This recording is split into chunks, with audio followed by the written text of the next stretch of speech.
మనల్ని ఎందుకు ఆయన కష్టాల పాలు చేస్తాడు? మనల్ని ఎందుకు ఆయన నాశనం చేస్తాడు? ఒక్కసారి ప్రశ్నించుకోండి. మీరు విషయాలు తెలియక ఆయా సందర్భాలలో దేవుడు కఠినాత్ముడండి, నా పట్ల ఆయనకి జాలి లేదండి, నేను ఎన్నో కష్టాలను అనుభవిస్తున్నానండి, దేవుడు నన్ను పట్టించుకోవటం లేదండి, దేవుడు నా చెయ్యి విడిచిపెట్టేశాడండి అంటూ ఉంటారు చాలామంది ఆ కష్టాలకు తట్టుకోలేక. నా పరిస్థితి చాలా దయనీయమండి, దేవుడు నన్ను చెయ్యి విడిచిపెట్టేశాడండి, దేవుడు తలుచుకుంటే ఎంతసేపు అండి, దేవుడు ఆదుకుంటే ఇదిగో ఆ బిడ్డ బ్రతుకునండి, లేకపోతే ఇదిగో ఇతడు బ్రతుకునండి, ఈమె బ్రతుకునండి అని చెబుతూ ఉంటారు. దేవుడు చాలా కఠినంగా ఉన్నాడండి నా పట్ల, దేవుడు నన్ను పట్టించుకోవటం లేదండి అంటున్న వారందరూ కూడా ఒక్కసారి గమనించండి. దేవుడు కరుణ కలిగిన వాడే, కఠినాత్ముడైతే కాదు.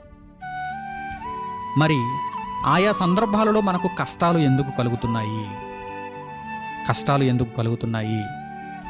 మనం ఎందుకు కన్యలలో ఉంటున్నాము, బాధలలో ఉంటున్నాము, తేరని వేదనకు గురవుతున్నాము అనగానే దేవుడు మన కొరకు భవిష్యత్తులో మేలునే దాచిపెట్టి ఉంచాడు.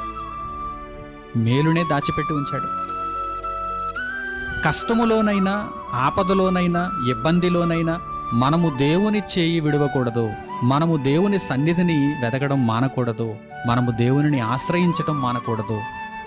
ఈ విషయాన్ని ఎవరైతే తెలుసుకుంటారో వారే నిత్యము నిలబడతారు.